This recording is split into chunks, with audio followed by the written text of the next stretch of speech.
What's going on, everybody? Welcome to the R&M Show. Oh, whoops. That's the Ryan and Mindy Show. That's for short. Close enough.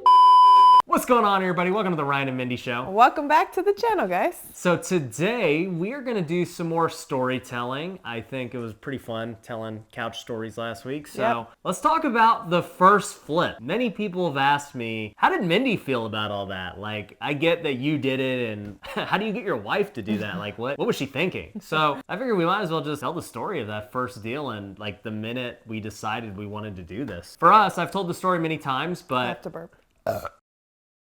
So I've told the story many times of how her and I were on our 1-year anniversary in New Orleans, and I saw a TV commercial talking about house flipping, and that's kind of what inspired me to look it up online and to go down this rabbit hole, and I found Bigger Pockets, and I found these books. I was just reading on the trip, getting really excited about the future. What did you think during the 1-year anniversary trip? Well, I mean, it didn't really spark right then at the trip. So I was just, having fun traveling, and I never traveled growing up, so I was just having a good old time. Well, that goes to show you like two perspectives, because for me, I guess I was hiding it, because from within, I was like, I'm ready to do this. He was all hyped, but on the outward, we were just going to see the Packers play. I thought you were hyped for the Packers. Little did I know you were hyped for house flipping. Yeah, well, I was hyped for both. But yeah, we went to go see the Packers play the Saints, which they lost. Really fun time, 1-year anniversary. Now it's been in year 8 now. I know. Yeah. Oh yeah, we've passed year 7. Yeah, we're gonna make it. That's what they say, right? Oh, We'll see. man. We'll see. Anyways, guys, I was really excited. She obviously was in, her own world. Do you even remember me mentioning it? No, I remember watching the commercial in the hotel room, and that was it. What about, what did you think I was doing when I was you just thought I was on my phone and Kindle and stuff? Just reading, chilling? Yeah, pretty much. I didn't really realize what was going on until we got home. Because you were or I'm sure you're about to tell them, but the guy you met on the plane. Yeah. That's when I knew, holy crap, this is actually meant to be. So I got inspired during the trip. I'm reading the book, and, she's not even, I'm doing it discreetly, obviously. And we get on the plane, and I'm sitting next to someone else. I'm not even sitting next to her, because he wouldn't pay extra for us to sit together. No, that wasn't it. I took a gamble. I was like, hey, there's going to be open seats. We'll get to sit together. It's whatever. That wasn't the case. Anyways, so I was talking to this guy, older gentleman. He's like, what are you reading? And I was still reading the book, obviously, really excited by myself, obviously. You didn't see me. And I'm like, I'm learning about flipping houses. I'm really excited about it. I'm going to do it. I'm going to be a house flipper. He's like, oh, that's interesting. I've been flipping real estate for my whole life, essentially. And so he starts to tell me about just all these deals he was doing. And he starts talking about subject to deals and seller finance deals. And I'm like, I have no idea what this guy's talking about. I was learning the basics. And so it was all so foreign to me. But he told me, he goes, hey, I don't really talk to that many people. I'm pretty introverted or whatever. And he's like, but I kind of felt like God calling me to talk to you. I was like, this is freaking crazy. It's just like God has called me to do this. And so yeah, I'm going to make it happen. He had mentioned that God had told him that this was the path. And then it would just so happen that this guy, he hadn't even said anything, was, talking to him, and then just outwardly said, hey, I felt like God told me to talk to you. And it's like, God talks to people in so many different ways. And, if he doesn't tell you directly, then he's going to use somebody else. And so I felt like it was like he told you directly, and you were already going to listen and do everything. But just in case you didn't, or maybe you had a smidge of doubt or something. Right. Here's somebody extra, pushing you. No, for sure. And I mean, I'm not a guy to go talk to strangers either. Right. I wouldn't have talked to them on the flight. I would have just sat there and read my book and been content. That was insane. And I guess that's a tip for you guys. You never know who you're sitting next to. And now I will talk to people, I'm happy to do that. I'm much more extroverted than I used to be, but. Well, now he wouldn't gamble of us not sitting together. He would pay to make sure that we would sit together. Well, and there's people who are now saying, well, why are you guys even still flying Southwest and stuff? You should be first class and jet. I'm trying, guys. I'm trying, but he won't do it. But anyways, back to the story. We get back home, and I'm still flipping couches at this time. And at this point, I'm just like, all right, I'm going to find my first deal. I'm listening to podcasts while I'm driving around. What was it like for you? Because for me, I felt like just pure focus. I was just focused on selling as many couches as possible, stressful. And any minute I wasn't selling couches, I'm like trying to figure out how to find a deal. I mean, I saw you putting in the work and, doing all of these things. But again, I was just in my own element.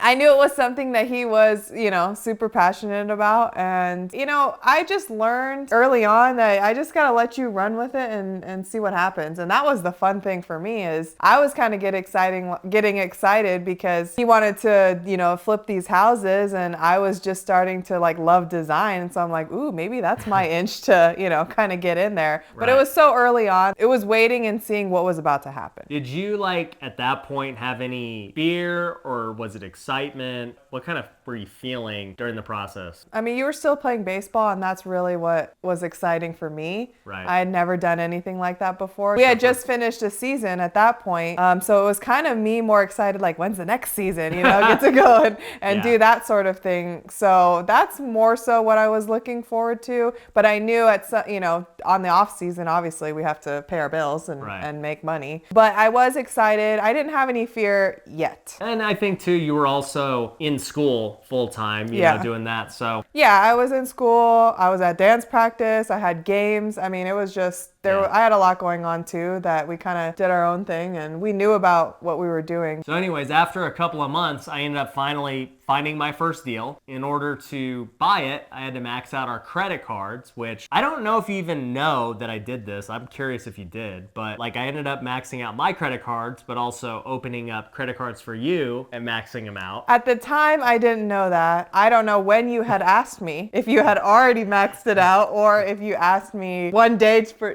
to doing that. I don't know. But he did ask me, for those of you who don't know, hey, just so you know, we're going all in on this house flipping thing. I need your social. And he claims he knew my birthday, but I could have sworn he asked me once or twice what my birthday was. Was it your again? And, told me I'm going to open these cards. Let's do this. What do you think? Obviously, that's so scary. And I know we've talked about this before. It was kind of just, like I said, faith in him and faith in God. And I said, let's do it. And you didn't really know anything about the deal. Not at all. Yeah, I didn't know what the house looked like. Yeah. I didn't know what the spread was. I mean, absolutely nothing. I just knew that we were going into the whole 10K and more. The 10K was our savings. Yeah. And we would be in trouble if we didn't have that. Yeah. Well, I don't even think you realized how much I did. No. And I mean, like I've said before, my whole life, money was never something that was an emphasis in any way, shape, or form. So I just really don't think I knew what $10,000 really was. Well, I was so young. You never really worked either, too. So it was like you didn't know what it was to work to gain $10,000 in savings. People now, I understand where they're coming from because it's to get out of debt is a huge deal. Right. And then to just save up $10,000 may have took them years. Right. And then it's all right, we're going to go put it all on the line. Oh, yeah. And also we're going to go back into debt. Yeah. And hope this works. Yeah.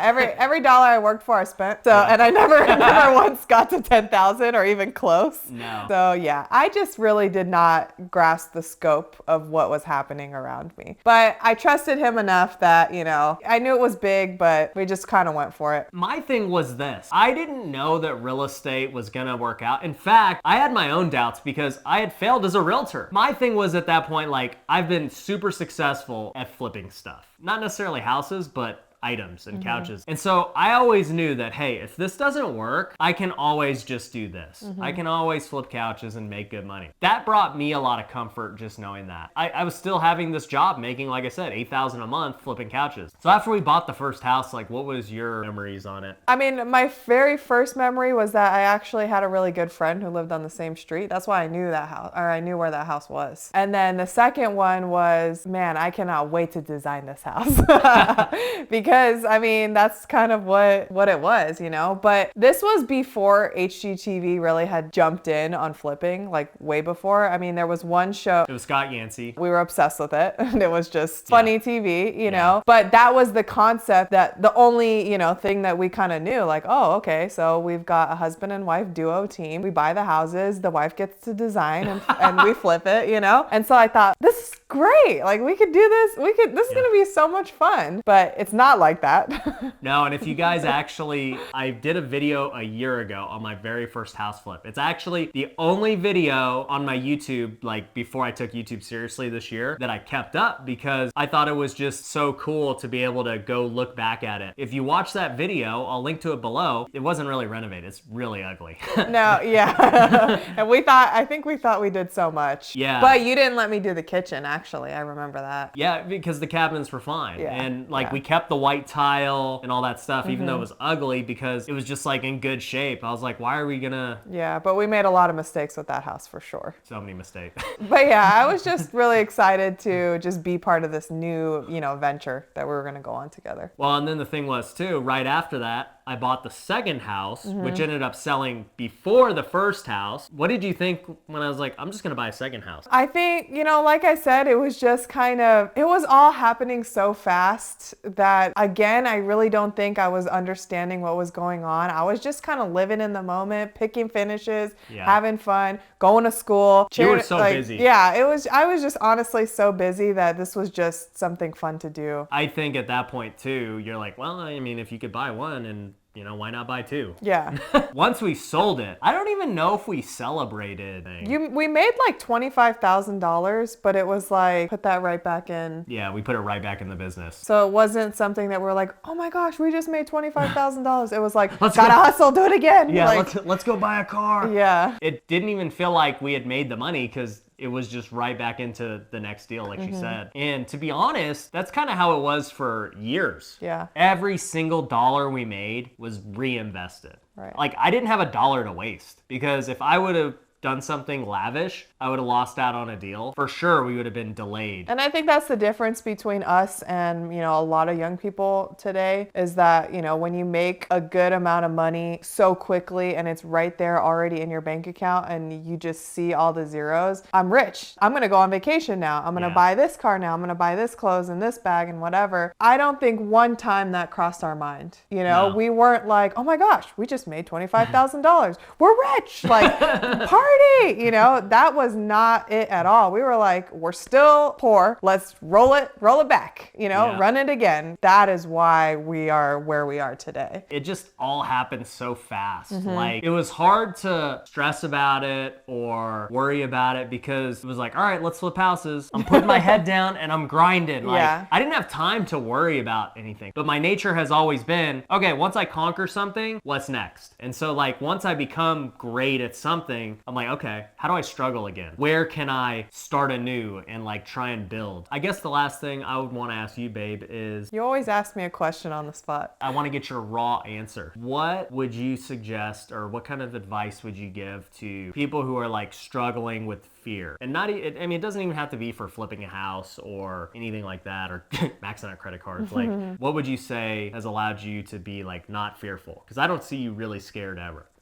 Actually, I think I would say, it's kind of a funny answer, is the fear of missing out or missing like an opportunity or missing a chance to push our family forward, our business forward, whatever it is, actually is more scary than just being fearful of losing everything or, scared that it's not going to go a certain way or we might, have to take 10 steps back. That fear is kind of like comes second to, not getting a chance to grow. I'm with you. Like I fear what could have been versus fear losing what I have now. Especially like, and here's the thing I don't understand is there's a lot of people who don't even have a lot, fearful to lose the little that they have. It's like, dude, you have like so little to lose. Like go for it. What do you have to lose? And I get it. When you don't have a lot, you like want to hold on to the little that you do have, but it's like, you got to really look at it from that point of view of like, even if you lose, big deal. Like you didn't lose much. So I don't know.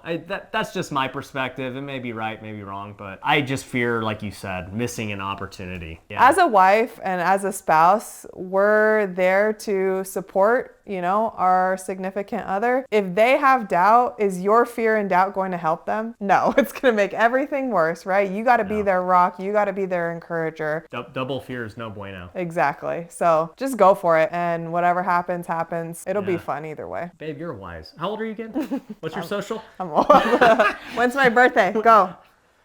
We don't need to say that. He doesn't know. Your birthday's my half birthday. Did you know that? I knew that. So really, actually, I should be celebrating my half birthday on your birthday.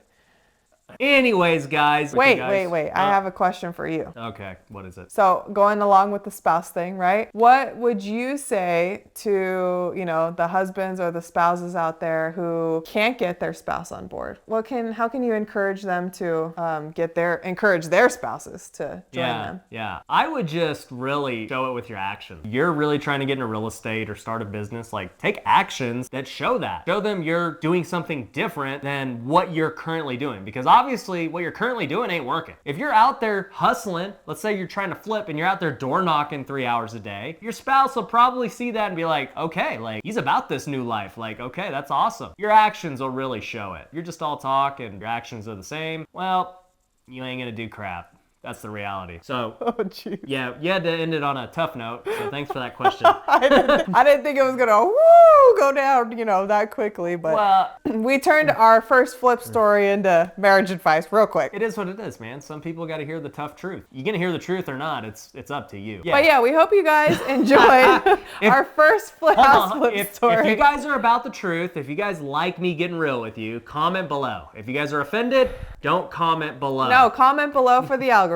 Come on now. Yeah, that's true. If you're offended, comment below and say, Ryan, you are too tough on people. Don't ever do that again. Sorry for the rambling. So if you guys like this video, do us a big favor. Hit that like button. If you haven't already, hit the subscribe button and follow us on all the socials. Until next time, peace.